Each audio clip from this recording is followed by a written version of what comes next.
10 लक्षण पर्व उत्तम त्याग का दिवस है और हमें आज जो हमारा विषय चल रहा था उसी के आगे बढ़ना है। थोड़ा सा हमने ये देखा था कि इस संसार को बनाने वाला कोई ईश्वर नहीं है। कोई ईश्वर नहीं है जो किसी का अच्छा बुरा करता हो। सबको जो कुछ मिलता है वो अपने कर्म के अनुसार मिलता है और कर्मों का सीधा कनेक्शन है अपने भावों से। हमारे भाव ही हमारे कर्म बनते हैं और कर्म ही हमें फिर फल देते हैं। हमने ये भी देखा भावों के जो भाव अशुभ होते हैं उससे पाप कर्म का बंधन होता है। भाव अगर शुभ हुए तो शुभ कर्मों का बंधन होता है। तो शुभ कर्म अशुभ कर्म क्या होते हैं उसको हम अच्छे से देखेंगे आज, और भावों का क्या कनेक्शन है। हमने ये भी देखा था कि जब भाव अशुभ होंगे तो जीव सुखी नहीं दुखी होता है। जब भाव शुभ होते हैं तो वो थोड़ा सुखी होता है। तो भावों को शुद्ध करने की विधि धर्म के सिवा और किसी के पास नहीं है। आप कहीं भी जाओ भाव बिगड़ते हैं और डे बाय डे बिगड़ते जा रहे हैं। इस काल को पंचम काल भी इसीलिए कहा जाता है क्योंकि इस काल में भावों के स्तर गिरते हुए जाते हैं। समझेंगे नहीं, ये जो अवसर्पणी काल बोला जाता है इसको, इस काल में भावों की शुद्धता घटती घटती जाती है, इसलिए इस काल को पंचम काल कहा जाता है। यानी यहाँ पे कोई और प्रॉब्लम नहीं है, भावों का स्तर गिरना यही प्रॉब्लम है। और फिर हम देख रहे हैं इतनी कैलेमिटीज़, मतलब इतने संकट आ रहे हैं आजकल, है ना। कभी तूफान आ जाता है, कभी फ्लड आ जाते हैं, एक दिन में साल भर की बारिश गिर जाती है ना। नुकसान चारों ओर जो देख रहे हैं हम, और हम बोलते हैं प्रकृति नाराज़ हो गई। तो प्रकृति नाराज़ इसलिए हुई है क्योंकि हमने प्रकृति के नियम तोड़े हैं। प्रकृति के नियम तोड़ने पर ही वो नाराज़ होती है, ऐसा है। मतलब प्रकृति के नियम तोड़ना मतलब हमने हमारे भावों को इतना मलिन कर दिया है कि अब उसके फल हमें प्रकृति भी बता रही है कि भैया तुमने अपने भाव बहुत बिगाड़ लिए। अपने स्वार्थ के चक्कर में तुमने प्रकृति को भी छोड़ा नहीं, और फिर उस प्रकृति ने अपने जब रूप दिखाने लगे तो तुम्हारी करोड़ों की प्रॉपर्टी एक दिन के फ्लड में ख़त्म हो जाती है, हो जाता है, फिर बहुत सारा कुछ होता है। तो हमें हमारे भावों को शुद्ध करना कितना आवश्यक है, हमने मेरी भावना के माध्यम से भी देखा था कि हमारे भाव कैसे होने चाहिए, है ना। अगर हमारे भाव खोटे रह गए तो समझ लेना जिसके भाव खोटे उसका भविष्य खोटा, जिसके भाव अच्छे उसका भविष्य अच्छा। हम ज्योतिष के पास जाते हैं हाथ लेकर कि बताओ मेरा भविष्य क्या है। तो अगर आप देवशास्त्र गुरु के पास आओ तो वो कहेंगे तुम्हारे वर्तमान भाव बताओ, हाथ मत बताओ, तुम्हारे वर्तमान के भाव बताओ, तो हम आपको बताएंगे कि आपका भविष्य कैसा है ना। वर्तमान भावों के अनुसार ही भविष्य बनता है। आज के भाव कल का भविष्य होता है, समझ रहे। आज जो हम जी रहे हैं वो हमारे पूर्व के भाव थे। पूर्व के भावों ने जो कर्म का संचय किया था, बांधे थे, उसके फल में हमारे पास आसपास जो सामग्री है वो सब कर्मों ने दी है, क्योंकि हमने पूर्व में वैसे भाव किए थे। मतलब खेल, मतलब यहाँ पर कोई ऐसे भगवान नहीं है कि जो तुम्हारे साथ चमत्कार करके तुम्हारा अच्छा कर देंगे। जैन धर्म ये नहीं मानता। जैन धर्म ये बोलता है भैया जिसके उसके कर्म, समझ रहे कि नहीं। कर्म की फिलॉसफी सबके लिए सेम, चाहे तीर्थंकर क्यों ना हो, कर्म का सिद्धांत उनको भी उतना ही एप्लीकेबल है जितना हमारे को एप्लीकेबल है। और जो अच्छा बुरा होगा वो मैथमेटिक्स है, समझे कि नहीं। तुझे ये चाहिए उसका मैथमेटिक्स है, मतलब क्या कि तुझे ये चाहिए तो तुझे वो कर्म चाहिए, वो कर्म चाहिए इसका मतलब वैसे तुझे भाव चाहिए, तू वो भाव कर, तुझे वो कर्म का बंधन होगा, तुझे वो चीज़ मिल जाएंगी। मतलब इतना सिंपल है। सिर्फ तुझे मैथमेटिक्स आने चाहिए कि किस भाव से क्या मिलता है, किस भाव से क्या मिलता है, ये मैथमेटिक्स आनी चाहिए। तो ये मैथमेटिक्स कहाँ सीखेंगे हम, तो यही मैथमेटिक्स को जिनवानी सिखाती है। इसको नाम है कर्म के प्रकार। 8 कर्म होते हैं उन 8 कर्मों को हम एक बार शॉर्ट में देखेंगे, 8 कर्म होते क्या है, और फिर हम उन 8 कर्मों को कैसे बनते हैं, उसके फल में हमारे साथ क्या क्या होता है, वो समझने की कोशिश करेंगे। ठीक है, मतलब ऐसा ये हमारे को ये समझ में आ जाना चाहिए कि मुझे मेरे भावों का कितना ध्यान रखना होगा। I should be aware of my thoughts, समझे क्या नहीं। मैंने अगर मेरे भावों का ध्यान नहीं रखा तो मेरी गलती से मेरे से कुछ कर्म ना बंधन हो जाए। ठीक है, मैं थोड़ा सा इंट्रोडक्शन में आपको बोल रहा हूँ कि दुनिया में अगर हमारी को बीमारी हुई, मैं डॉक्टर के पास गया, डॉक्टर को पूछा मुझे ये बीमारी क्यों हुई, तो डॉक्टर बोलता क्यों का कोई जवाब नहीं होता, किसी को भी हो सकती है ना। हम डॉक्टर को पूछ रहे कि हमारी कोई बीमारी क्यों हुई, तो बोलते भैया किसी को भी हो सकती है, लेकिन धर्म ऐसा नहीं बोलता। धर्म ये नहीं बोलता किसी को भी, वो बोलते तूने इसके पूर्व में वैसे कर्म करे होगे इसलिए तुझे हुआ है। धर्म कभी भी ऐसा नहीं बोलता किसी को भी, मतलब धर्म में कभी भी रैंडम नहीं बोला जाता। रैंडम मतलब क्या, किसी के साथ भी हो सकता है, कुछ भी हो सकता है, ऐसा नहीं है। यहाँ पे परफेक्ट मैथमेटिक्स है कि ऐसा किया था ऐसा हुआ, ऐसा किया था ऐसा हुआ। जब जब इफेक्ट है वहाँ पे कोई ना कोई कॉज है, उस कॉज का नाम कर्म होता है। मतलब क्या कि हमारे आसपास जो घट रहा है वो रैंडम नहीं है, ना कोई भगवान कर रहा है, ना कोई भगवान उसको चेंज कर रहा है, ना रैंडमली कुछ भी हो रहा है, जो आने का वो रैंडम आ रहा है, ऐसा कुछ भी नहीं है। ये पूरा परफेक्ट कैलकुलेशन है, पूर्व में जो हमने कर्म किए थे उसके अनुसार हमारे साथ आज जो भी घट रहा है। तो हमारे को ये कारण समझना ही कर्म है। तो देखो हम कर्मों का सिद्धांत कैसा है, सिंपल समझने की कोशिश करना। होता क्या है कि हम अपने अंदर एक खराब भाव करते हैं, एक खराब भाव किया कि कर्म जो है वो हमारे आत्मा के प्रदेशों में आते हैं, और फिर वो क्या करते हैं, कुछ दिन तक वहाँ रहते हैं, जब तक उसका टाइम नहीं आता, मैच्योरिटी टाइम नहीं आता, उदय काल नहीं आता। उसने बाद फिर वो क्या करते हैं, जैसा उसका मैच्योरिटी टाइम आया वो उसका फल देते हैं और वो निकल जाते हैं। मतलब कर्म का सिद्धांत कैसा है कि खोटे भाव किए तो कर्म आते हैं। इधर कर्म का शरीर है, कारमान शरीर बोलते हैं इसको, उधर कर्म आते हैं और फिर कर्म अपने जब तक उसका उदय काल नहीं आया तब तक वहाँ रहते हैं, यहाँ पर स्टॉक बने हुआ रहता है, और फिर जब उसका मैच्योरिटी टाइम आता है तब वो अपना फल देकर निकल जाते हैं। मतलब ये कर्म की प्रक्रिया है। फिर हमारे पास नया नया स्टॉक आते रहता, पुराना स्टॉक जाते रहता, और जो हौद है हमारा वो एज इट इज़ फुल रहता है कर्मों का, है ना। तो ये प्रक्रिया सबके साथ चल रही है। बात इम्पोर्टेंट ये है कि हमारे को देखना होगा, समझना होगा कि हमारे भावों के अनुसार ही हमारे साथ अच्छा बुरा होता है, भावों के अनुसार ही कर्म होते हैं, और गतियाँ भी जो होती है वो भी हमारे भावों के अनुसार ही होती है, कर्म के अनुसार ही होती है। दिक्कत क्या है, हम आज के डेट में अच्छा दिखना चाहते हैं। मतलब क्या, फेशियल एंगल से नहीं बोल रहा हूँ, मतलब दुनिया को ये दिखना चाहिए कि मैं अच्छा हूँ, समझ रहे क्या नहीं, लेकिन अच्छा कोई नहीं होना चाहता। ध्यान से सुन लेना, सब दिखना अच्छा चाहते हैं, अच्छा होना कोई नहीं चाहता। अच्छा होना इज इक्वल टू क्या, अपने भावों को ही सुधारना, अपने भावों को सुधारना ही अच्छा होना है। अब भावों के पास किसी का ध्यान नहीं है, लेकिन इमेज की तरफ सबका ध्यान है। मेरी इमेज क्या है सब तरफ, मतलब सब लोग मुझे क्या समझते हैं, इसकी ओर बहुत ध्यान दे रहे हैं कि यार लोग मुझे ये ना समझ ले, लोग मुझे ये ना समझ ले, लोग ये ना समझे कि मैं ऐसा हूँ, लोग ये ना समझे। इधर बहुत ध्यान जा रहा है, कॉन्शियस हमारी इधर अटक रही है, लेकिन हम इधर ध्यान नहीं देते कि मेरा ये भावना हो जाए, मेरा ये भावना हो जाए। तुम भाव मत बिगाड़ो, इमेज जो बन रही बनने दो, समझे क्या नहीं।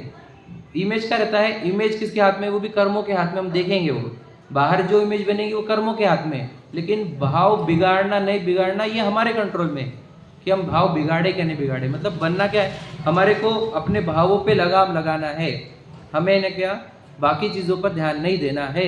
ये बात ध्यान रखो, याद रखना। भावों खेल तो पूरा भावों का ही है। धर्म अगर आप जैन धर्म देखेंगे तो ये पूरा भावों का खेल है। अब इसमें हम एक कहानी समझते हैं, एक तंदुल मत्स्य की कहानी सुनिए क्या कभी। तंदुल मत्स्य बोलते क्या रहता है, देखो ध्यान सुनना। समुद्र कहानी आती है जिनवानी में ऐसी कि एक समुद्र में एक विशाल कायक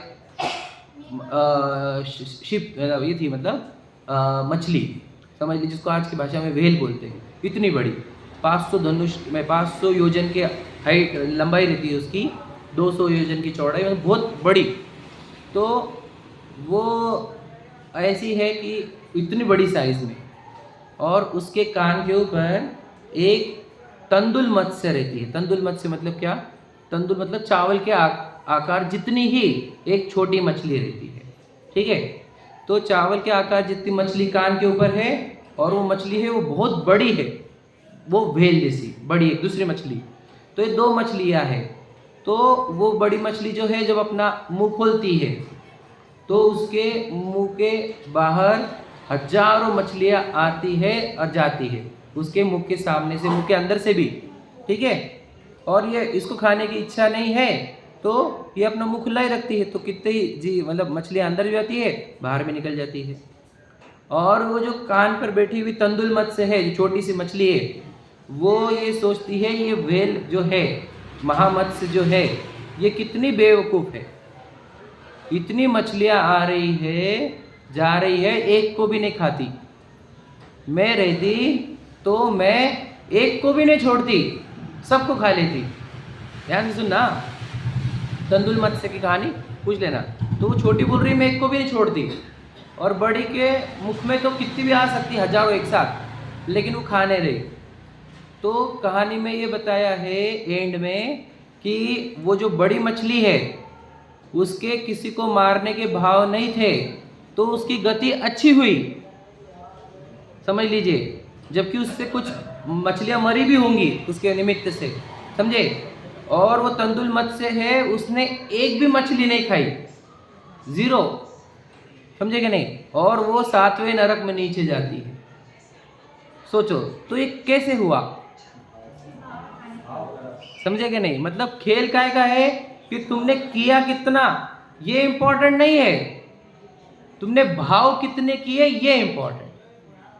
मतलब भावों का खेल सोचो। हम बोलेंगे हमने तो एक को भी नहीं खाया, वो छोटी सी मछली ने क्या खाया होगा?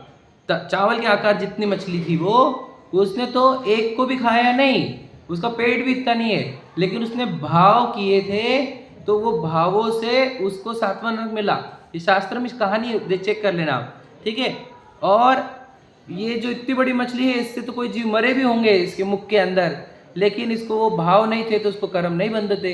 तो ये खेल पूरा भावों का और कर्मों का है। इन भावों के और कर्मों के खेल को ही हमारे को समझना है। हम कुछ कर्मों के नाम बोलते हैं और वो कैसे बंधते हैं ये हमारे को समझना होगा। हम जाने अनजाने ऐसे भाव कर लेते हैं, जैसे उस तंदुल मत्स्य को समझा नहीं था कि मैं कोई भाव खराब कर रही हूँ और इसके फल से मुझे 7वां नरक भी जाना पड़ेगा क्या, ये समझा नहीं उसको। तो उसके साथ क्या हुआ वो हम मतलब समझ ले सकते हैं कि भावों से कितना इम्पैक्ट पड़ता है। तो हम 8 कर्म होते हैं, जिनवानी में जैन धर्म में 8 कर्म बताए हैं, 8 टाइप के कर्म। तो उन 8 कर्मों का वर्किंग स्टाइल क्या है और वो काय से बंधते हैं ये हम देखेंगे, ठीक है। 8 कर्म, उनके नाम और वो बंधते कैसे हैं, कौन से भावों से बनते हैं, ये समझना बहुत ज़रूरी है। समझ लीजिए, जैनिज्म तो कर्मों की ही बात करता है मेनली, है ना। एक कर्मों की और बाद में आत्मा की, 2 बातें मेन है जैनिज्म में। तो उसमें से हम कर्मों के सिद्धांत थोड़ा सीखते हैं, थोड़ा बहुत, ठीक है। देखो, सबसे पहले ज्ञानावर्णी और दर्शनावर्णी कर्म का नाम बोलते हैं, ये आपने बोले होंगे, है ना। ये सब आपने शांति मंत्र में तो सब नाम आते ही है, बराबर है। तो पहला ज्ञानावर्णी और दर्शनावर्णी कर्म है। ये कर्म होता क्या है वो समझाते हैं। ये कर्म होता भी है कि नहीं होता है ये भी समझो।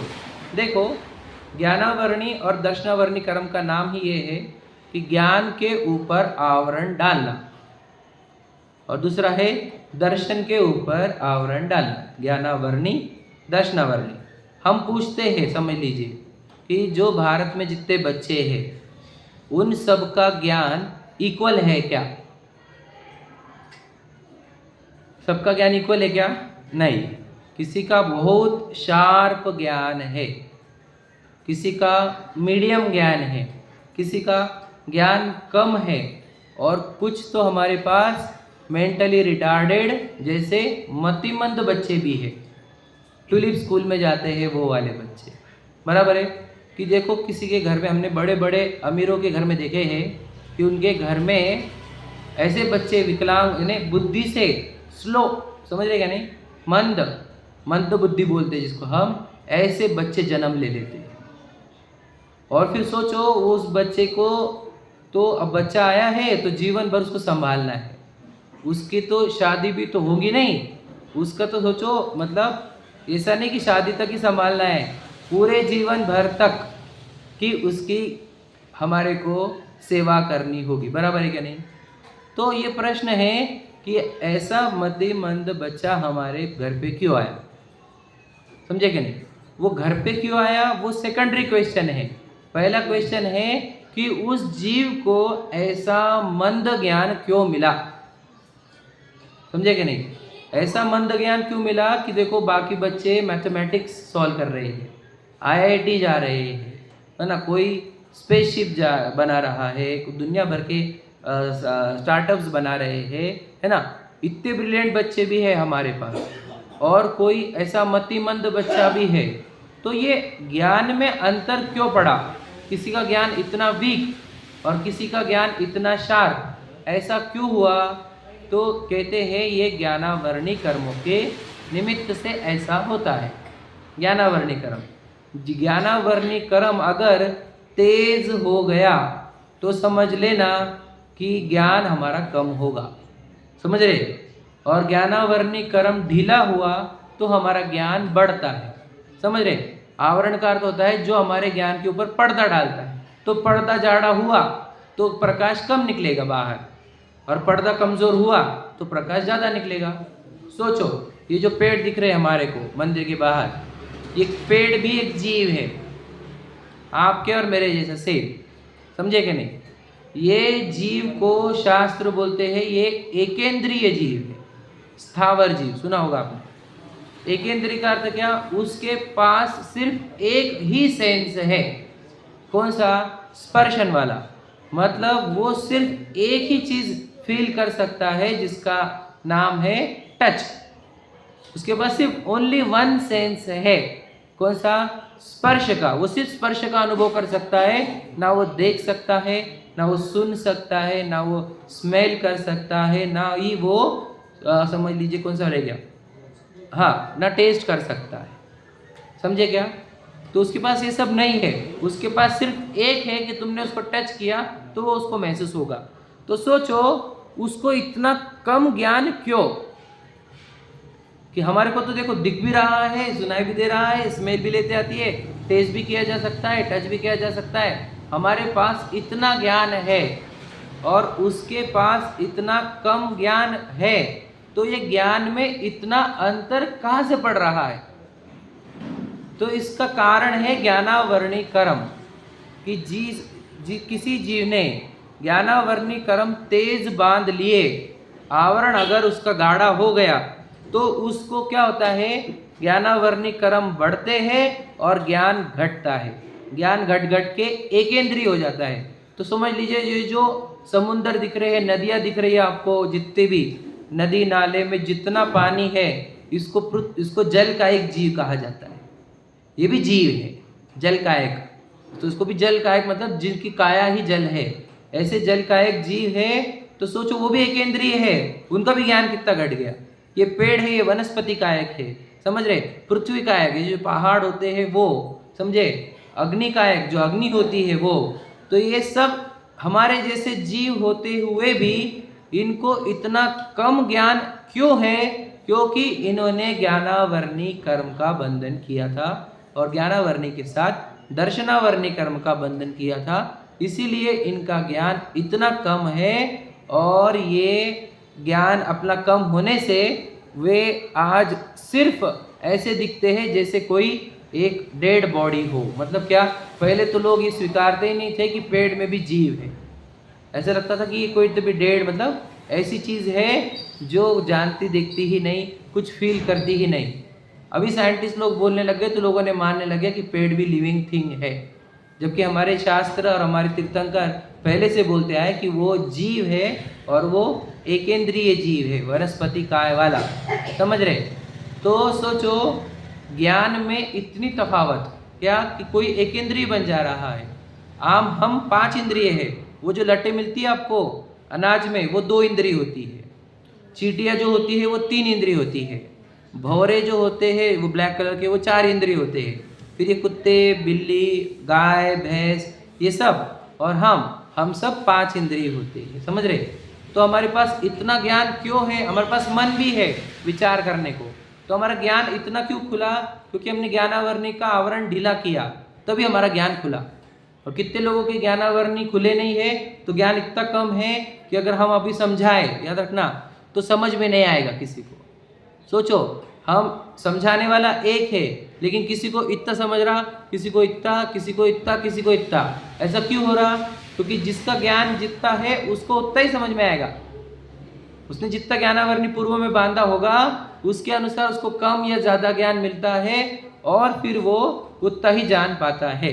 ठीक है, अब ध्यान से सुनना कि ये ज्ञान ही बढ़ते बढ़ते बढ़ते कितना बढ़ता है, तो कह रहे अगर ज्ञान अगर बढ़ने लग जाए तो बढ़ते बढ़ते बढ़ते वो केवल ज्ञान भी हो सकता है। अगर ज्ञानावरणी हमने कर्म का नाश किया, समझ रहे, तो ज्ञानावरणी अगर हमने कर्म नाश किया तो हमारे को केवल ज्ञान होता है, जैसा हमारे तीर्थंकरों ने किया, समझे। और कितने मुनिराजों ने भी, है ना, जो हम मांगी तुंगी से जाओगे, कुंतलगिरी से जाओ, या आप शिखर जी से देखो, कितने कोड़ा कोड़ी मुनिराज है जिन्होंने इन ज्ञानावरणी कर्म को नाश करके पहले केवल ज्ञान प्राप्त किया, समझे क्या नहीं। तो ये सोचो, अगर हम ज्ञानावरणी का नाश नहीं करेंगे तो हमारा ज्ञान, याद रखना, आज हमारे को अवसर मिला है ये सीखने का, समझने का। ठीक है, मैं एग्जाम्पल देता हूँ। देखो, एक लड़का हमारे घर का, अब उसने मान के चलो सिंगिंग कंपटीशन, मतलब सिंगिंग अच्छी है उसकी, वो सिंगिंग करते करते पहले वो स्कूल के लेवल पे टॉपर आया, फिर वो डिस्ट्रिक्ट लेवल पर टॉपर आया, फिर वो स्टेट लेवल पर टॉपर आया, फिर वो इंडिया लेवल पर टॉपर आया, फिर मान के चलो इंटरनेशनल कंपटीशन हुई सिंगिंग की, तो सिंगिंग की कंपटीशन इंटरनेशनल में भी वो टॉपर आया, तो वो वर्ल्ड में टॉप सिंगर बोल कर सिलेक्ट हुआ हमारे घर का लड़का। ठीक है, तो क्या हुआ, हमने उसका इतना नाम हो गया, पेपर में आ गया, सब आ गया, तो सब उसको विश करने के लिए आ रहे थे, समझे क्या। तो हजारों की भीड़ हो गई घर पे, मान के चलो सब विश करने को आए, तो आपके घर पे ही है, तो सब लोग आके बोल रहे अरे बधाई हो, बधाई हो, बधाई हो। ठीक है, फिर उसके 2-2 दिन तक प्रोग्राम थे उसके, बधाई के, उसके पार्टी के, तो 2 दिन हो गए, सब जन उसको बधाई दे रहे, कुछ खिला रहे, कुछ पिला रहे, कुछ ऐसा वैसा वैसा, बहुत सारा एक्टिविटी कर रहे। ठीक है, और पूरे 3 दिन हो गए, 3 दिन हो गए, और उसकी वो चलते रही पार्टियाँ, और फिर सब जन चले गए। ठीक है, तो बढ़िया हुआ कि नहीं सेलिब्रेशन? सेलिब्रेशन में कोई कमी हुई क्या? सेलिब्रेशन में क्या कमी रह गई? 3 दिन में एक ने भी उसको बोला नहीं कि हमारे को भी एक गाना सुना दे, जबकि वो टॉप सिंगर था, वर्ल्ड का टॉपर, लेकिन एक जन ने भी उसको बोला नहीं। आए, कॉन्ग्रेचुलेशन करे, बहुत बोले, फोटो खिंचाए, सेल्फियाँ खिंचाए उसके साथ, लेकिन एक ने भी उसकी सिंगिंग सुनी नहीं। सेम ऐसी कहानी हमारी भी है कि हमारे तीर्थंकर है, तीर्थंकर, उनके जैसे ही केवल ज्ञान होता है उनको, तो जो सौधर्मेंद्र है वो कुबेर को लेकर उनकी समूह शरण की रचना करते हैं। समूह शरण की रचना करके ऐसी फैसिलिटी बनाते हैं कि पूरे मनुष्य और देव और तिर्यंच प्राणी सब दिव्य ध्वनि सुनने को जाते हैं उनकी, पता है ना आपको, समूह शरण, सबके सब तीनों गति के जीव जाते हैं समूह शरण सुनने को, समूह शरण में उनकी दिव्य ध्वनि सुनने को। अब सोचो, अगर हम तीर्थंकर को मंदिर में विराजमान कर रहे हैं, है ना, तो उनकी भक्ति, पूजन आदि आदि बहुत सारे एक्टिविटीज़ कर रहे हैं, 10 दिन निकल गए, अगर हमने बोलो उनकी वाणी ही नहीं सुनी, तो कैसा होगा सेलिब्रेशन? वैल्यू तो उनकी वाणी सुनने को ही होना चाहिए। हमारे को वाणी सुनने के लिए समय नहीं, और बाकी सब चीज़ों के लिए बहुत समय, तो वैसा ही हो जाएगा पार्टी जैसा, वो बच्चे की पार्टी करी थी हमने, समझे कि नहीं। सबसे ज़्यादा तो महत्व उनकी वाणी सुनने को। सोचो भला, इसको क्या बोला जाता है, ये किसकी वाणी है? जिन वाणी। यहाँ पर मैं नहीं बोल रहा हूँ, याद रखना, ये तो जिनवानी बोल रही है, जो जिनवानी के वचन है वो मैं बोल रहा हूँ। उसको साक्षी में हम विराजमान करते हैं ताकि मैं कोई गलत बात ना बोलूँ। यहाँ पर हमने उनको देव शास्त्र गुरु जितना सम्मान दिया है और उसके साक्षी में मैं बोल रहा हूँ जो भी बोल रहा हूँ, तो मेरे को तो पूरा रिस्पेक्ट है उसके, और मैं इसके साक्षी में एक भी गलत चीज़ बोल नहीं सकता। तो सोचो यहाँ पे वाणी जो बोली जा रही है वो जिनेंद्र भगवान की वाणी है, समझे क्या नहीं। और जिनवानी सुनने के लिए हमारे को सोचो कितना रस नहीं, जिनवानी की नहीं। हम भगवान जी के गीत गाएंगे, भक्ति गाएंगे, पूजा करेंगे, 2 घंटे 3 घंटे हम भक्ति की पूजा करेंगे, लेकिन उनकी सुनने के लिए 5 मिनट का भी समय नहीं हमारे। सोचो 2 बच्चे हैं हमारे घर पे, पापा के 2 बच्चे, ठीक है। एक बच्चा ऐसा है जो रोज पापा को धोख देता है, ठीक है, और दूसरा है वो धोख देता नहीं, ठीक है। तो पहला बच्चा जो है वो धोख देता है लेकिन सट्टेबाजी करता है, आदि करता है, गलत काम करता है। और दूसरा है वो धोख नहीं देता, कभी दिया कभी नहीं भी दिया, ऐसा कभी देता भी है, लेकिन बिल्कुल लाइन पर है, जो पापा बोलते हैं वो सुनता है। तो पापा को कौन सा बच्चा प्रिय होगा, पहला कि दूसरा, समझे। रोज धोख देने वाला, रोज बोलने वाला कि पापा तुम बहुत अच्छे हो, लेकिन सुनने का बिल्कुल नहीं पापा का, तो वो तो प्रिय होगा नहीं। ये बात सीधी बात है। भैया 2 धोख कम दे दो लेकिन सुन ले, लाइन पर रहे, है क्या नहीं। तो हमें को ये बोलना है कि भगवान जी की भी बातें हमने सुननी चाहिए, समझे क्या नहीं। ज़्यादा धोख देना इंपॉर्टेंट नहीं है, सुनना ज़्यादा इंपॉर्टेंट। सुनना मतलब सिर्फ यहाँ से सुनना नहीं, उन जो बोल रहे हैं उस लाइन पर चलो, वो जो बोल रहे हैं हमारे भावों को विशुद्ध करने का जो कह रहे हैं उस रास्ते पर चलो, है क्या नहीं। तो पूजा से ज़्यादा वैल्यू आएंगी भगवान जी को हमारे, हम ज़्यादा कितनी पूजा कर रहे हैं, इससे ज़्यादा वैल्यू आएंगी कि हम जब उनके रास्ते पर चलेंगे तो ज़्यादा वैल्यू आएंगी। विचार करो, हमको उनके रास्ते पर चलना होगा। तो वो रास्ता कौन सा है, भगवान ने अपने भावों को पूर्ण शुद्ध किया, मुझे भी मेरे भावों को पूर्ण शुद्ध करना पड़ेगा, ठीक है। तो भावों को शुद्ध करने की विधि ही हम यहाँ पे सिखा रहे हैं।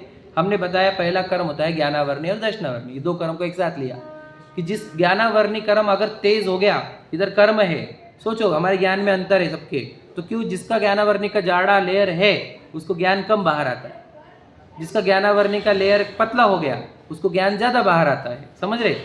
तो ये ज्ञानावर्णी कर्म है, दर्शनावर्णी कर्म है, ये बंधते कैसे है, कौन से भावों से बनते हैं। तो मैं आपको तत्व सूत्र का भी बता सकता हूँ, लेकिन आप इतना कठिन हो जाएगा आपको। मैं इजी भाषा में ही रखता हूँ कि हमारे को ज्ञानावर्णी दर्शनावर्णी का कर्म कब होता है। देखो सिंपल बताता हूँ आपको। अगर हम देव जिनेंद्र भगवान की वाणी, जिनवाणी को, ठीक है, या जिनवाणी सुनाने वाले महाराज जी को, ठीक है, या कोई और जिनवाणी सुना रहा होगा तो ज्ञानी होंगे जी कोई, तो उनसे अगर हम ईर्ष्या करें, पहली बात उनके ज्ञान देने वाले कार्य में विघ्न डालें, अपना पास ज्ञान है, मेरे पास ज्ञान है और मैं उस ज्ञान को छुपाऊँ, ठीक है, दूसरों को बताओ ही नहीं कि सब होशियार हो जाएंगे, ठीक है, अपने ज्ञान पर घमंड करना, है ना। अगर ये बेसिक बताया मैंने आपको, क्या बताया कि ज्ञानी से ईर्ष्या करना, जो ज्ञान देते हैं, ज्ञानदान देते हैं, उनसे ईर्ष्या करना, जो ज्ञान के कार्य है, ज्ञान देने के कार्य में उसमें विघ्न डालना, है ना, अपने ही ज्ञान को छुपाना ताकि दूसरे सीख ना जाए, होशियार ना हो जाए, या दूसरों को बताना ही नहीं कि मेरे को क्या क्या आता है, अपने गुरु का नाम छिपाना, ठीक है, अपने ज्ञान पर गर्व करना।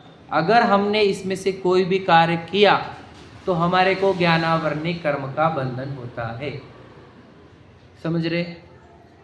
ये बता रहा हूँ आपको कि ज्ञान के कार्य में किसी भी प्रकार से हमने आड़ा डाला, हमारे द्वार से ज्ञान दे रहा होंगे हम और फिर हम रोक रहे खुद को, या कोई और ज्ञान दे रहा है तब हम रोक रहे हैं, या कुछ भी कार्य ज्ञान के चल रहे हैं जहाँ से लोग सीखते हैं, वहाँ पर हमारे निमित्त से अगर कुछ भी आड़ंगा आया तो सीधा ज्ञानावर्णी कर्म का बंधन होता है, अर्थात हमारा ज्ञानावर्णी कर्म जाड़ा हो जाएगा और हमारा ज्ञान वीक हो जाएगा। ये होता है ज्ञानावर्णी। मतलब सोचो भावों का कितना बड़ा खेल है। हमारे भाव बिगड़े, हमारे भाव बिगड़ने पर हमने किसी के ज्ञान में बाधा डाली, समझे क्या नहीं, और ज्ञान के कार्य में अंदर से अनुमोदना नहीं करी, तो समझ लेना डायरेक्टली इधर से ज्ञानावर्णी कर्म आ रहे हैं और हमारे अंदर जा रहे हैं। अब हमारा ज्ञान कम होगा, हमारे को एकेंद्रीय भी बनाया जा सकता है। इतना ज्ञान कम कर देंगे कर्म, इतना डेंजर होता है ज्ञानावर्णी, समझ रहे कि नहीं? तो इस ज्ञानावर्णी को ढीला कैसे करते हैं बताओ? तो जो देव शास्त्र गुरु से निरंतर सीखने का प्रयत्न करो, शास्त्र से सीखने का प्रयत्न करो, गुरु से सीखने का प्रयत्न करो। जितना हम ज्ञान को महत्व देंगे, ज्ञानियों को महत्व देंगे, ज्ञान दान देंगे, उतना उतना हमारा ज्ञानावर्णी वीक होता है और ज्ञान स्ट्रांग होता है। ठीक है, एक कहानी है आचार्य कुंद कुंद की, बच्चों ने देखी होंगी, आपने भी सुनी, बड़े ने सुनी होंगी शायद। क्या था कि आचार्य कुंद कुंद थे, वे पहले ग्वाला थे। ग्वाला, ग्वाला मतलब गाय को चराने वाले, गोपाल। तो वे ऐसे जंगल में जा रहे थे, तो उन्होंने देखा कि महाराज जी अपने सामने जो लोग थे उनको उपदेश दे रहे, और वो एक शास्त्र से पढ़कर उपदेश दे रहे हैं। ठीक है, तो उसने वो सीन देखा, उसके दिमाग में बैठा कि एक महाराज जी थे, उन्होंने अपने शिष्यों को सिखाया एक शास्त्र में से। तो क्या हुआ, 2-4 दिन के बाद वो गया वापस से, तो उस जंगल में आग लग गई थी, और आग लग गई तो पूरा जंगल जल रहा था, लेकिन एक पेड़ नहीं जल रहा था। तो वो बोले ये पेड़ कैसे नहीं जल रहा? तो वो पेड़ के नज़दीक गया, वो देखा तो पेड़ के अंदर एक होल रहता है। उस होल में वो शास्त्र था जो महाराज जी रख कर गए थे, जो उपदेश दे रहे थे। वो बोले इसमें, इस पेड़ में ये शास्त्र था, इसलिए ये पूरा जंगल जला और ये पेड़ नहीं जला, मतलब ये शास्त्र कोई महान वस्तु है।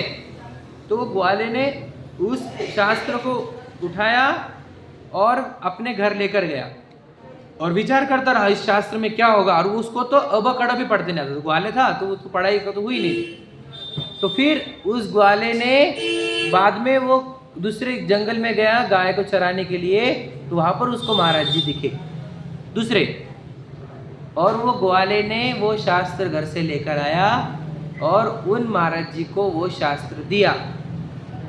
तो सोचो, सिर्फ उसको ये लगा कि ये शास्त्र में कुछ तो भी महान है, और वो शास्त्र उठाकर उसने उन मुनि महाराज को दिया। तो सोचो, उसको ज्ञानावर्णी इतना ढीला हुआ उसका कि वो ही जीव आगे चल के, मतलब अगले भाव में आचार्य कुंद कुंद बने, जिन्होंने 5 परमागम की रचना करी।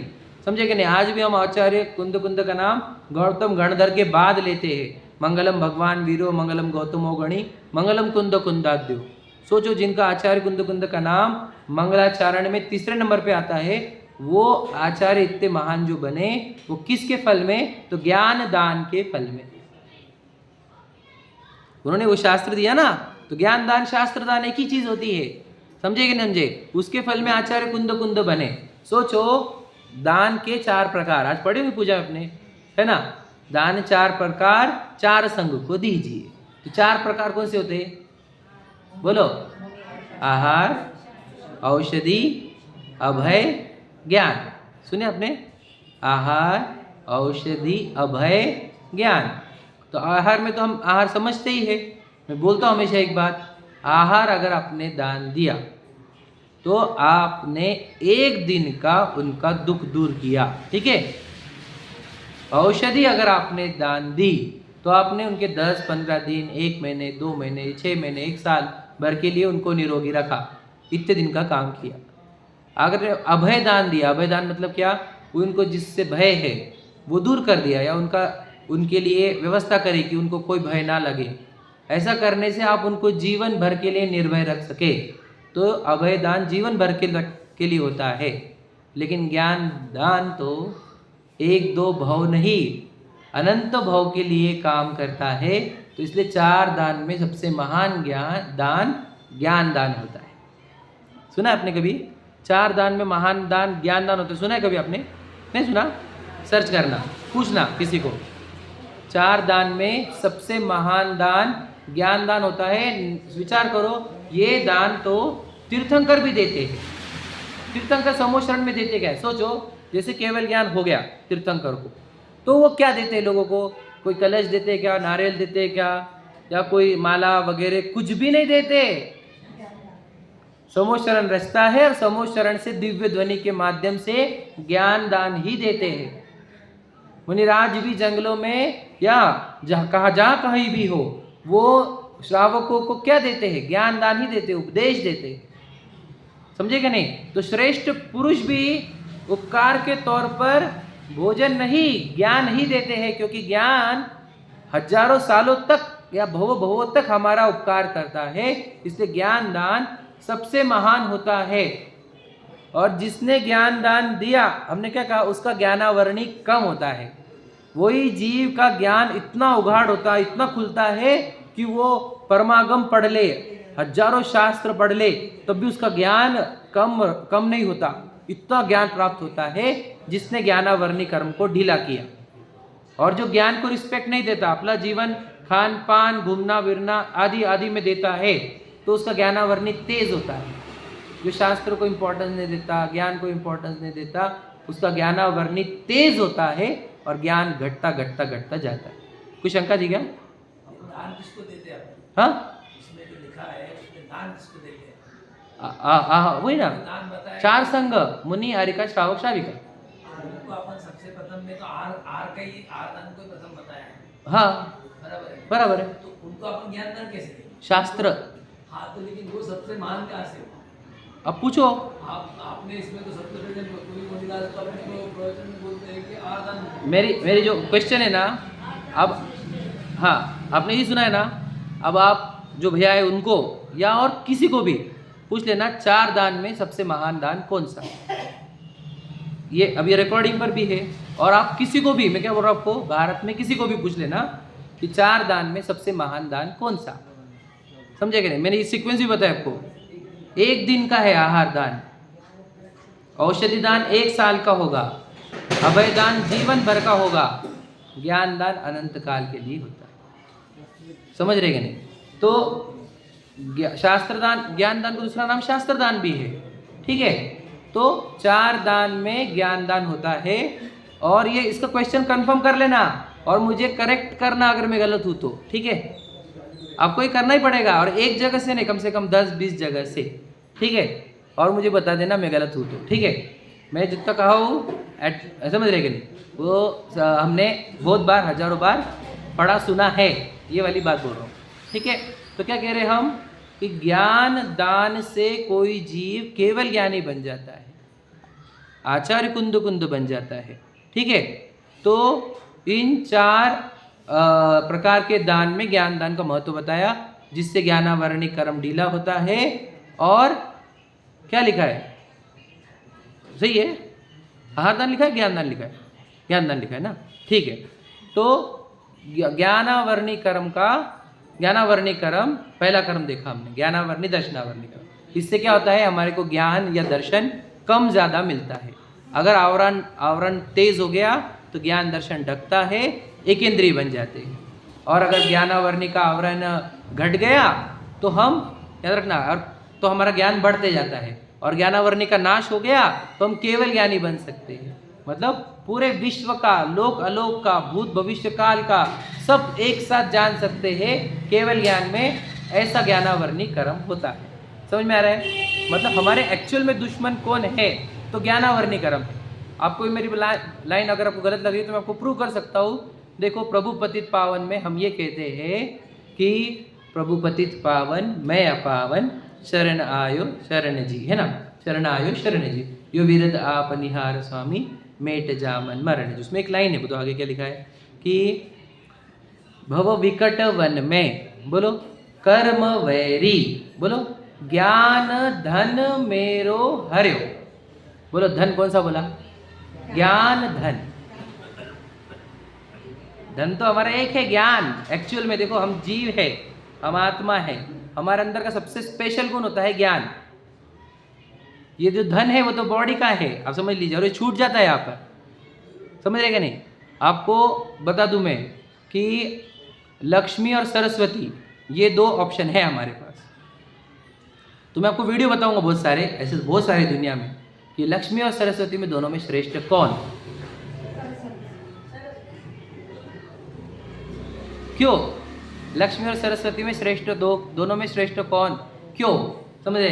देखो, दुनिया तो लक्ष्मी को ही मानती, लेकिन याद रखना लक्ष्मी को चंचल कहा जाता है, और जिनवानी में तो उसको वेश्या सम लक्ष्मी अति चंचल, वेश्या जैसी उपमा देते कि आज इसके घर पे तो कल उसके घर पे तो कल तीसरे, ऐसी उपमा दी लक्ष्मी को। अब मैं आपको वैराग्य भावना की लाइन बता रहा हूँ, उसमें लिखा है वेश्या सम लक्ष्मी अति चंचल, त्यागा कौन पत्यारा। सुना आपने लाइन? ये वैराग्य भावना की लाइन है। तो लक्ष्मी जो है वो चंचल है, और सरस्वती मतलब क्या होता है बताओ? ज्ञान। सरस्वती मतलब ज्ञान। ज्ञान एक बार आ गया तो आपको जीवन भर तो साथ देगा ही, और अगर आत्मज्ञान हो गया तो जीवन के बाद भी, है ना, LIC जैसा भैया, जीवन के साथ भी और जीवन के बाद भी। ठीक है, हमारा ज्ञान हमारे साथ जीवन भर भी रहता है और जीवन के बाद भी। सोचो, हम यहाँ से जब शरीर छूटता है तो शरीर छूटने के बाद क्या लेके जा सकते हैं? पत्नी, बच्चे, गाड़ी, बंगले लेके जा सकते हैं क्या? ये आप कुछ भी नहीं लेके जा सकते, लेकिन आपका ज्ञान आपके साथ जाता है। जो आत्मज्ञान आपने प्रकट किया उसी को रत्नत्रय कहते हैं, सम्यक ज्ञान बोला जाता है। सम्यक ज्ञान आप यहाँ से लेकर जा सकते हैं। सोचो, तो कमाई आत्मा की करनी चाहिए, तो आप जो यहाँ से लेकर जा सकते हैं वो कमाई करनी चाहिए, और जो कमाई यहाँ पर ही रहती है उसका तो त्याग करना चाहिए। यही सिखा रहा है उत्तम त्याग धर्म हमारे। जो यहाँ पर ही रह जाता है उसका तो त्याग करना चाहिए। हमारे मुनिराज देखो या हमारे भगवान जी देखो, उन्होंने तो त्याग ही किया ना। उनको निर्वस्त्र, दिगंबर, नग्न क्यों कहा जाता है? उन्होंने त्याग किया वो संपत्ति का जो यहाँ पे छूटती है। और कौन सी संपत्ति के लिए बताओ? वही ज्ञान की संपत्ति प्राप्त करने के लिए ही उन्होंने दीक्षा ली है। तो उन्होंने, भगवान जी जो है उन्होंने ज्ञान की संपत्ति पूरी प्राप्त कर ली, और मुनिराज वो संपत्ति प्राप्त करने के लिए प्रयत्नशील है। समझे क्या? तो ज्ञान ही एक्चुअल प्रॉपर्टी है, ज्ञान ही एक्चुअल संपत्ति है। और ज्ञान संपत्ति को छीनने वाला कौन है बताओ? ज्ञानावर्णी, दर्शनावर्णी। तो हमारा एक्चुअल दुश्मन ज्ञानावर्णी, दर्शनावर्णी है, और हमारी एक्चुअल प्रॉपर्टी ज्ञान है। सोचो, आज हमारे को इतना बोल रहा हूँ मैं, समझ लीजिए हम सब में ही देखो ज्ञान में कितनी तफावत है। तो काहे का है? ज्ञानावर्णी का ही है। सोचो, कितना भी आपको दर्शनावर्णी बता दूँ, दर्शनावर्णी होता क्या है? सिंपल बता रहा हूँ। दर्शनावर्णी ऐसा होता है, देखो पहले दर्शनावर्णी काम करता है, फिर ज्ञानावर्णी, वो भी बताता हूँ क्या रहता है। दर्शनावर्णी का, जब दर्शनावर्णी का उदय आया, ध्यान से सुन लेना, तो जीव को नींद आती है। उसके 9 प्रकृतियां होती है। निद्रा, सोने वाली 5 प्रकृतियां सोने की, है ना, और 4 ऐसी और। निद्रा, निद्रा निद्रा, प्रचला, प्रचला प्रचला, स्थान वृद्धि। नाम छोड़ दो, कंसेप्ट बताता हूँ। कंसेप्ट क्या है? अगर निद्रा नाम का कर्म चल रहा है दर्शनावर्णी का, तो ये सोएगा ना, तो इसको अगर कोई उठाए तो उठे भैया, हाँ तो उठ जाता है वो, बोलते निद्रा वाला। ठीक है, निद्रा, निद्रा वाला कैसा रहता है? ये सोया, हमने उसको उठाया, हाँ हाँ, और फिर सो जाता है। समझ में आया? तो वो निद्रा, निद्रा वाला रहता है। ठीक है, फिर एक प्रचला रहती है, क्या? नींद में ही बोलते भी रहता हो, अरे भैया कहाँ, अरे मत जाओ मत जाओ, तो ना ये प्रचला वाला रहता है। ठीक है, और प्रचला, प्रचला कि तुम उसको नींद में उठाओ और उसको चला दो तो वो चल भी लेता है तुम्हारे साथ। ठीक है, और नींद भी चालू रहती है उसकी। और स्त्यान वृद्धि वाला तो आंखें खोलता है, जाता है, दुकान पे बैठता है, कस्टमर कर लेता है, और घर पे आके सो जाता है, उसको मालूम भी नहीं रहता। ऐसी भी निद्रा है। जिनवानी में सब लिखा है, 5 प्रकार की निद्रा की चर्चा कर रहा हूँ। ठीक है, तो सोचो, हम यहाँ पे बैठे हुए हैं, हमें आपको कितने लोगों को देख रहा हूँ, है ना। अभी दर्शनावर्णी तेज हो जाता है कि हम लगे डुडुक, है क्या नहीं, डुलकी मार के आ जाते हैं। अब सोचो, जब दर्शनावर्णी तेज उदय दे रहा है तो हम सीखने के लिए आए, समझने के लिए आए, लेकिन वो यहाँ पे सुला देता है हमारे को, और यहाँ पे सुला देता है। तो हम सुनने के लिए आए थे, सुनना बंद, क्योंकि उसने दर्शनावर्णी ने खेल लिया, आपका दर्शन छीन लिया, आपको देखने और सुनने के लिए बंद करा दिया, सुला दिया। अब आपको क्या करना है? अब सो जाओगे, आपको सीखने को कुछ नहीं मिलेगा। मतलब दर्शनावर्णी ने भी खेल लिया और ज्ञानावर्णी ने भी खेल लिया, और हम रह गए कोरे के कोरे। सोचो, अब हम बोल रहे कि यार हम क्या बोलते, बहुत नींद आ रही बोलते ना, कि लानी बोलते, मैंने बहुत नींद लाई तो बोलते नहीं हम, समझ रहे। दूसरा, बहुत बार ये भी बोलते यार नींद ही नहीं आ रही, समझे क्या नहीं। तो आ रही मतलब क्या? कौन लाता है फिर? ये किसके हाथ में है? ये दर्शनावर्णी के हाथ में। दर्शनावर्णी कर्म अगर तेज हुआ कि वो सुला देता है, और दर्शनावर्णी कर्म मंद हुआ तो हम जाग जाते हैं। समझे क्या कह रहा हूं मैं? तो ये बहुत से लोगों को देखो, तुम जब सीखने का टाइम रहता है वो टाइम पे बहुत नींद आती है उनको। अब तुम देखो यहाँ पे सिखाते वक्त सीखते हो तो बहुत नींद मारेंगे वो, और तुम बाहर जाओ यहाँ पे चर्चा मारने को बढ़िया बातें करेंगे वो। तो ये कौन खेल रहा है? सोचो, जब सीखने का पॉइंट था जहाँ पे तुम्हारी आत्मा जागरूक हो सकती है, तुम्हारा मोह नाश हो सकता है, तुम्हें तीर्थंकर की देशना सुनने को मिलेंगी, वो टाइम पे दक्षिणावर्णी ने अटैक कर दिया, तुम्हारे को सुला दिया, अब तुम्हारे को सीखने का बंद करा दिया रास्ता उसने। सोचो, ये कर्म होते हैं। हमको पता ही नहीं हम किसके अटैक में जी रहे हैं, हमको पता ही नहीं कि हमारे साथ कोई खेल भी रहा है क्या। ये सब दुश्मन अंदर बैठे हुए हैं, वो लिखा है सब, मैं आपको बताऊं, बैठे पूरब चोर, चोर अंदर बैठे हुए, ये पूरे 8 कर्मों को चोर बोला गया है। ये लूटते, पहले तो ज्ञानावर्णी ने ज्ञान लूटा, दर्शनावर्णी दर्शन लूटता है, ये लुटे रहे हैं कर्म हमारे। सोचो, निद्रा से हमारे चेतन अवस्था को, सचेतन अवस्था, जागृत अवस्था को लूटा जाता है। ज्ञानावर्णी से हमारे जागृति ज्ञान को लूटा जाता है, समझे कि नहीं। ज्ञान इतना मंद कर देंगे तो बोलेंगे ये क्या बड़बड़ कर रहे, कुछ समझ रहा नहीं। तो क्यों नहीं समझ रहा? पता है, आपके ज्ञान को इतना वीक किया गया है कि आपको समझे ही नहीं। सोचो, ये अब यहाँ पे पेड़ भी है और पेड़ को कुछ भी नहीं समझ रहा, कितना भी प्रयत्न कर ले नहीं समझेगा। क्यों? उसने ज्ञानावरण इतना तेज बांधा है कि उसके पास कान वाला इंद्रिय भी नहीं है, तो समझेगा ही नहीं, सुनेगा भी नहीं। हमारे पास कान है, सुनने की शक्ति भी है, समझने की मतलब सुनने और समझने की शक्ति है, लेकिन अगर दर्शनावरण अटैक कर गया तो यहाँ बैठे बैठे सो जाओगे। तो क्या कान का काम पड़ा और क्या दिमाग का काम पड़ा? कुछ भी काम नहीं करेगा, कुछ भी समझ में नहीं आएगा। इतना डेंजर होता है ये कर्म। सोचो, तो हमने क्या कहा, हमारे जिनवानी क्या कह रही है, प्रभु पतित पावन जो बच्चों को सिखाते हैं हम, उसमें क्लियर लिखा है कि आप भव विकट वन में, भव विकट वन में, वन मतलब जंगल में, भवों के जंगल में कर्म वैरी, कर्म को क्या बोला, वैरी मतलब कौन, दुश्मन। क्या किया उन्होंने, ज्ञान धन मेरो हर्यो, मेरा ज्ञान रूपी धन ही हर। फिर क्या हुआ, सब इष्ट भूल्यो भ्रष्ट होय अनिष्ट गति धर दो, फिर सब भूल गया, अच्छा बुरा, भ्रष्ट हुआ और क्या हुआ, चारों गति में भटकता रहा। समझे? तो ज्ञानावर्णी और दर्शनावर्णी ये दो पहले कर्म की चर्चा की मैंने, है ना। मुझे थोड़ा सा और आगे भी करना है, 5-10 मिनट लूंगा और, है ना, समय होते आ रहा है, लेकिन समझ में आए, दो कर्म, ज्ञानावर्णी और दर्शनावर्णी। सोचो, हम भगवान जी को जो कहते हैं कि अनंत चतुष्टयधारी, अनंत चतुष्टय में क्या आता है पता है आपको? अनंत चतुष्टय सुना है आपने? भगवान जी को अनंत चतुष्टय बोलते हैं। उसमें दो चीजें जो है, अनंत दर्शन, अनंत ज्ञान, अनंत सुख, अनंत वीर, ऐसे 4 चीजें होती, बराबर है। तो उसमें अनंत दर्शन और अनंत ज्ञान, ये वही है, ज्ञानावर्णी कर्म के नाश होने पर अनंत ज्ञान उत्पन्न होता है और दर्शनावर्णी कर्म के नाश होने पर अनंत दर्शन उत्पन्न होता है। तो सोचो, भगवान जी को हमने भगवान इसलिए बोला क्योंकि उन्होंने ज्ञानावर्णी और दर्शनावर्णी का नाश किया, समझे कि नहीं। और 4 घातियां भी करे हुए, बाकी तुम बोलेंगे 2 और कर्म, लेकिन समझ रहे क्या, कर्मों का नाश करना, इसी से अरंत होते हैं। 4 कर्मों का नाश करने वालों को हम अरंत कहते हैं और 8 कर्मों के नाश करने वाले को हम सिद्ध कहते हैं। तो ये कर्म नाश कैसे होते हैं, ज्ञानावर्णी कर्म नाश कैसे होता है? तो याद रखना, अगर आपको ज्ञानावर्णी कर्म नाश करना है, दर्शनावर्णी कर्म नाश करना है, तो आपने भोगने वाले काम छोड़ दो। मतलब क्या, खाओ पियो ऐश करो, घूमो फिरो, ये करो वो करो, ये करो वो करो, ये सब एक्टिविटी छोड़ो, सीखने में अपने जीवन को लगाओ, सीखते रहो। क्या सीखो आप? मेनली देव शास्त्र गुरु के माध्यम से हमने निरंतर ज्ञान का अर्जन करना चाहिए।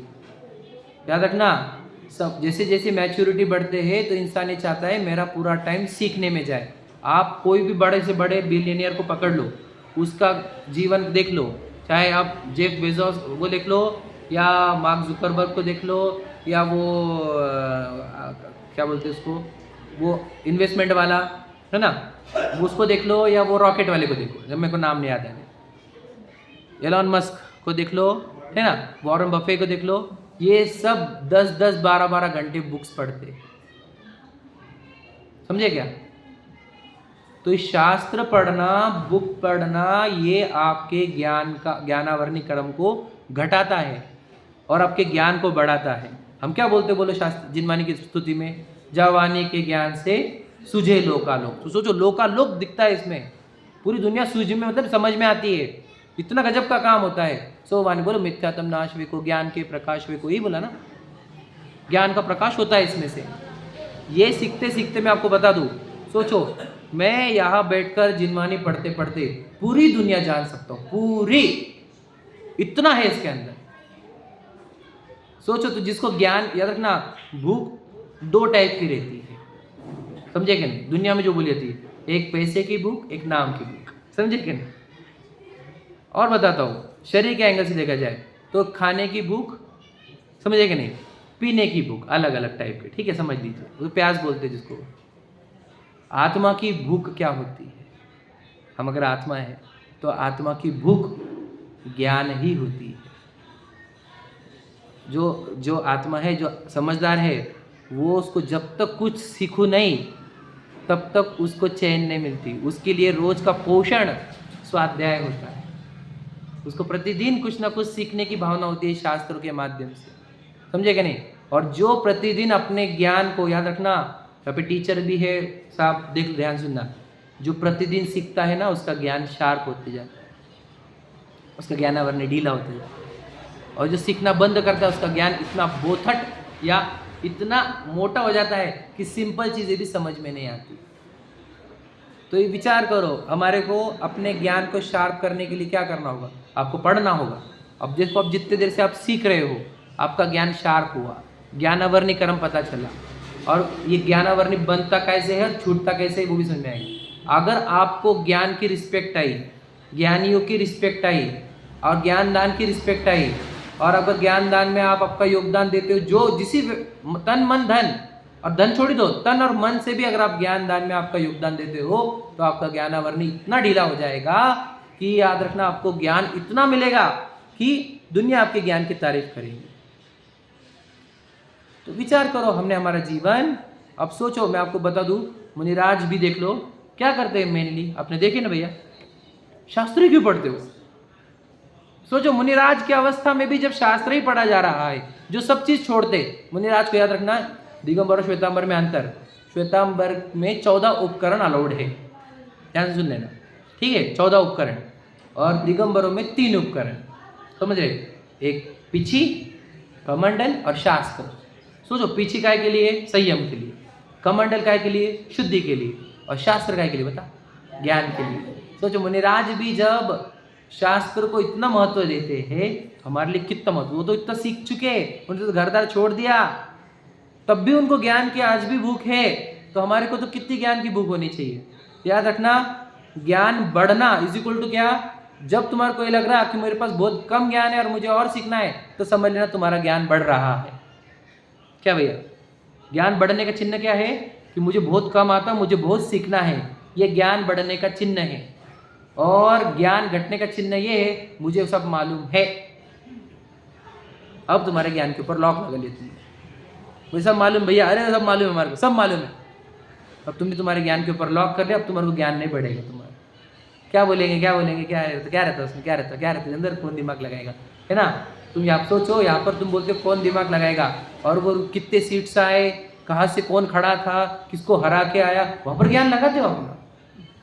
कौन सा मार्केट में उठ रहा है मार्केट, है ना, कौन सा स्टॉक नीचे गिरा, किसने क्या खरीदा, किसने क्या बेचा, सब मालूम है। कहाँ पे मंदी, कहाँ तेजी है ना, कौन से एक्टर ने क्या किया, ये भी पता है आपको। वहाँ पर ज्ञान लगाने को रेडी है। और जो शास्त्र है, जहाँ पे आत्मा कल्याण की बातें, अपने आत्मा के हित की बात है, सुख की बात है, देश शास्त्र गुरु की बात है, वहाँ पर हमारे को हमारा ज्ञान नहीं लगाना। ये याद रखना, इस ज्ञान का दुरुपयोग है, ये मिले हुए ज्ञान का दुरुपयोग है। सोचो, इनको अपॉर्चुनिटी नहीं है पेड़ पौधों को सीखने की, हमारे को अपॉर्चुनिटी थी, हमने कहाँ डाली हो बताओ। इसलिए मैं तो बहुत कुछ, मुझे समय तो मेरे पास कम ही है और सिखाना बहुत कुछ रहता है ना।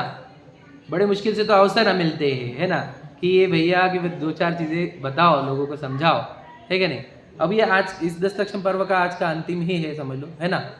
और तो इसलिए कल तो वहाँ पर है सब लोग, अरिहंत नगर में जाएंगे ना।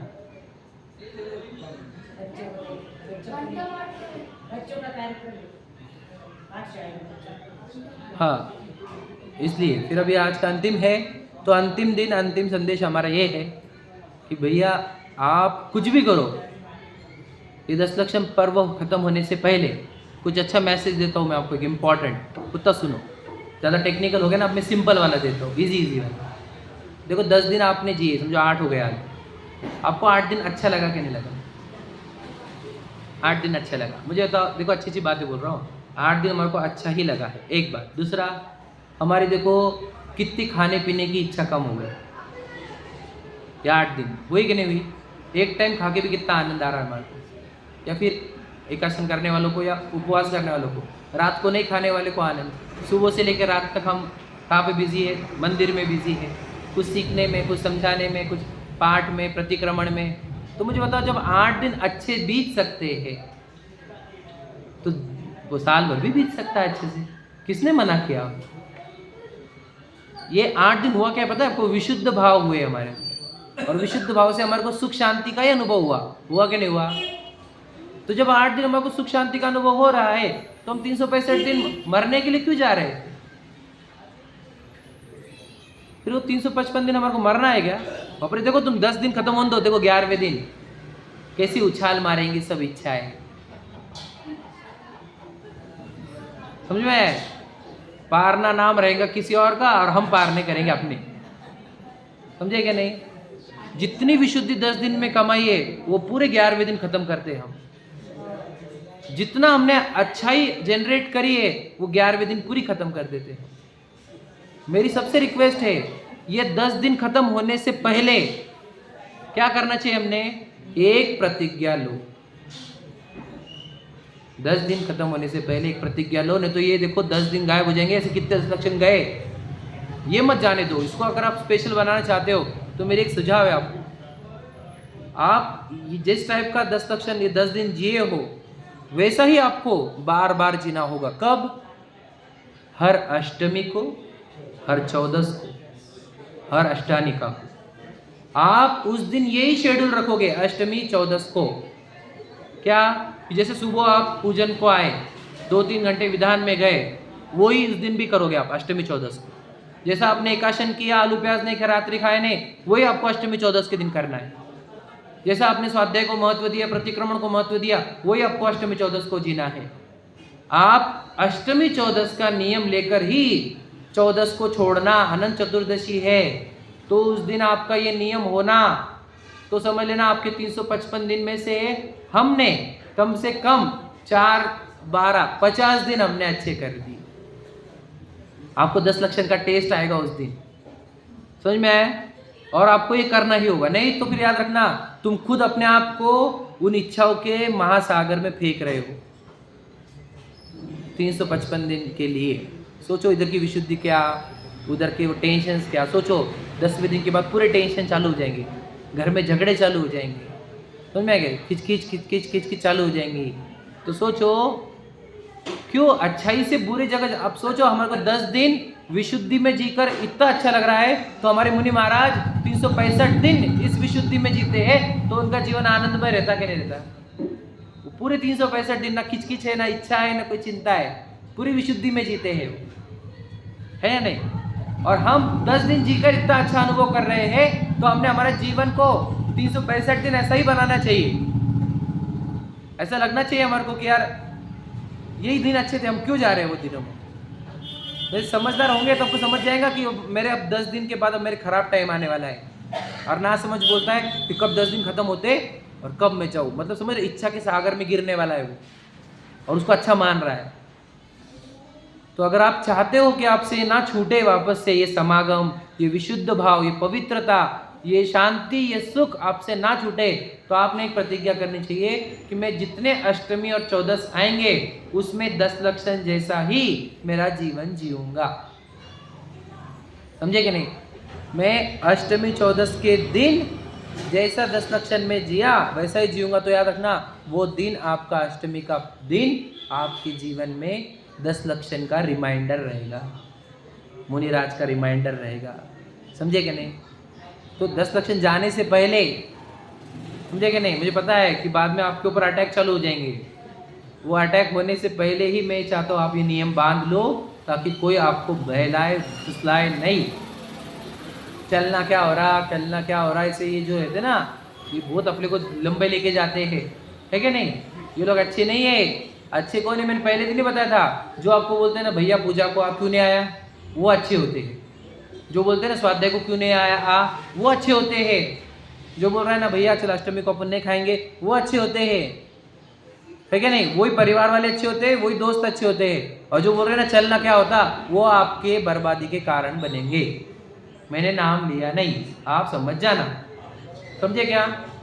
इसलिए सोचो मेरा हितकारी कौन है और मेरा अहितकारी कौन है, पहचानो। और ये भैया संडे को तो करते ही है पूजन, उसको अष्टमी चौदस करते होंगे तो अच्छी बात है, ठीक है, नहीं तो संडे भी चलेगा, मुझे कोई प्रॉब्लम नहीं। सजेशन है एक और अच्छी बात बोलता हूँ, हमारे पहले पूर्वज संडे वाले का फंडा तो अभी ये जब से अंग्रेज आए तब से आया हुआ है संडे का फंडा। पहले तो अष्टमी और चौदस को ही अनुष्ठान बंद रहते थे, पता है भैया? एक कहानी भी है चांडाल की, है ना? वो चांडाल कभी अष्टमी और चौदस के दिन फांसी नहीं देता था, पता है आपको? सुना है आपने? नहीं सुना, कहानी सुनना है। तो अष्टमी और चौदस के दिन हम अनुष्ठान बंद रखते थे पहले के दिन, ऐसे नहीं रखते थे। और उस दिन हम पूरा दिन अपने आत्मा की आराधना, परमेष्टि की आराधना करते थे। तो अष्टमी चौदस के दिन हमने पूरा पालन करो। 10 लक्षम पर्व को आपने जितने अच्छे से जिया है, इसी को आगे कंटिन्यू करने का विचार करो। अष्टानिका में भी 8 दिन आप ऐसे जी सकते हो, समझे कि नहीं? मुझे बताओ, ये 8 दिन जो भी 10 दिन मतलब समझ लीजिए, अपने शरीर को भी आराम दिया कि नहीं? डाइजेशन से, नहीं तो उसके अंदर पचार भरते रहते दिन भर, 2-2, 3-3, 4-4 टाइम। यहाँ पे देखो उसको एक टाइम दे रहे, वो कितना रिलैक्स है, बताओ भला, सही बताओ, सही है कि नहीं? आज अपना शरीर अच्छा बोल रहा है कि ना अपने को? बोल रहा है अच्छा है भैया, फिर 10 लक्षम पर्व आए और तू थोड़ा शांत हो, हमारे को बहुत परेशान करके रखा है तूने। मतलब सोचो, वो सबके लिए अच्छा है, शरीर के लिए भी अच्छा है, परिवार वाले भी, पत्नी बोलेगी अच्छा भाई 10 एक टाइम लो, तुम जो खाने खाओ, तो दिन भर दिन भर, नहीं तो वही ये क्यों नहीं, वो क्यों नहीं, ये नहीं, ये बना वो बना, सब चक्कर बंद हुए ना। दे भैया बहुत भूख लगी, तू दे जो देने का है। तो सबके लिए अच्छा है, परिवार के लिए अच्छा है, आपके हेल्थ के लिए अच्छा है, धर्म के लिए अच्छा है, बच्चों के लिए अच्छा है। जब सबके लिए अच्छा है तो हम इसको छोड़ के क्यों जाते हो, बताओ? ये 10 लक्षम पर्व क्यों छूटे हमसे? नहीं छूटना चाहिए। सच्चे अगर हम जीव है तो हमारे को 10 लक्षम पर्व में अच्छा और पर्व के बाद बुरा लगना चाहिए। मुझे बताओ, 8 दिन बीत गए, कितने स्पीड से बीते? पता चला क्या कि अभी स्टार्ट हुआ था, अभी खत्म भी होने को आ गया? कितना फास्ट बीता है, बताओ? तो जो देखो, अच्छी चीज फास्ट बीतती है और बोरिंग चीज दिन में 1 घंटा भी कटता नहीं हमारा। बोरिंग लगता रहता, बोलते रहते ना बहुत बोर हो रहा। 10 दिन में किसी ने बोला कि बोर हो रहा? बोर होने को टाइम ही नहीं हमारे पास। दिन भर सुबह से लेकर रात तक हम कंटिन्यूअस धर्म ध्यान में है, तो हमारे को बोर होने का काम ही नहीं। सोचो, झगड़े भी नहीं हुए होंगे आपके घर में, ताने भी नहीं मारे होंगे, समझे कि नहीं? कुछ भी नहीं हुआ होगा, सब बढ़िया ही हुआ होगा, मुझे पता है। क्योंकि मालूम है क्या, जब हम धर्म ध्यान में रहते हैं ना, हमारी कशा डाउन होती है, इच्छा डाउन होती है, हमारी एक्सपेक्टेशन डाउन होती है, तो हम अपने आप एक मेक से ना झगड़े कम करते, चिल्लाते नहीं, छोड़ देते हैं, इग्नोर कर देते हैं। तो सोचो, धर्म की वही तो ताकत होती है। आपका जीवन भी अच्छा होगा, आत्म कल्याण भी अच्छा होगा, रिश्ते भी अच्छे होंगे, शरीर भी अच्छा होगा और आपका वात्सल्य भी बढ़ेगा एक में के। देखो, गेट टुगेदर हुआ, हम मिले, कुछ बातें हुई, है ना, सकारात्मकता ही, सब अच्छा है, सब एंगल से अच्छा है, समझे कि नहीं? ये मत समझना कि हमारे पर 10 दिन हमारे पर बर्डन था, नहीं, अब हमारे पर बर्डन स्टार्ट होने वाला है, ये समझो। अभी तुम 10 दिन पूरे फ्री रहे माइंड से भी, हमने दुकान की चिंता नहीं करी, हमने देश की भी चिंता नहीं करी, क्या बोल रहा मोदी और क्या नहीं बोल रहा, है ना, वक्फ आ रहा कि नहीं आ रहा, छोड़ो, अब हमारा ये पूजा करो, ये करो, इतने में हम रहे। तो ये अच्छा अवसर आया है हमारे को धर्म ध्यान करने का। ये चला ना जाए, मुझे बहुत डर रहता है कि ये बहुत मुश्किल से 365 दिन में 10 दिन ही आता है कि नहीं? बहुत से लोग रहते हैं ऐसे, हम भी ऐसे थे बहुत पहले, समझ रहे क्या? 10 दिन ही दर्शन को जाते थे, बहुत जन रहते हैं। तो 10 दिन आया है ना, तो उसको अच्छा फील कराओ यहाँ पर, ताकि वो 365 के लिए परमानेंट मेंबर बन जाए और उसका खुद का भला करे, उसके परिवार का भला करे, समाज का भला करे, है ना, आत्म कल्याण करे, ऐसा उसको बनाओ, है ना, तभी हमारा सार्थक होगा। जो आ रहे हैं भैया अभी 10 दिन, उन सबको ध्यान रखो, मेमोरी रखो, उन सबको जोड़ो परमानेंटली। मतलब ये करते ही हो आप, ये काम अच्छा करते हो, लेकिन आप इसको ऐसा करो, एक को भी वापस जाने मत दो, हमसे एक भी छूटना नहीं चाहिए।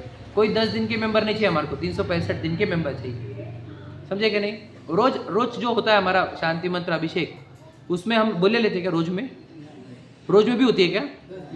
सिर्फ 10 दिन होती है ना, बस। तो मेरे को बोलना ये बात है, आपको 355 दिन पूरी तरह सुविधाएं निशुल्क है, कोई पैसे दे के नहीं करने पड़ रहे। तो आओ, जुड़ो, प्रक्षाल अभिषेक को आओ, पूजन को आओ, स्वाध्याय होता है उसको आओ, लेकिन आओ, जुड़े रहो धर्म से। कोई नकारात्मकता एनर्जी नहीं आएगी तुम्हारे, सकारात्मक रहोगे। समझा कि नहीं? हमारा क्या लाभ है इसमें? हम तुम कुछ से कोई अपेक्षा तो रख रहे नहीं, है क्या नहीं? 10 दिन होती बोले, बाकी तो हम पैसे भी नहीं मांग रहे, तो फिर आप क्यों नहीं आना चाहते? जुड़ो, धर्म से जुड़ो, आपका कल्याण होगा। धर्म से भाव सुधरते, भाव सुधरने पर सुख होता, और भाव सुधरने पर ही मोक्ष होता है। इसलिए हम सबके भाव निर्मल हो, शुद्ध हो, विशुद्ध हो, और फिर हम एक दिन केवल ज्ञान को प्राप्त करें। ऐसी मंगल भावना के साथ जय बोलो पंच परमेष्ठी भगवान की जय।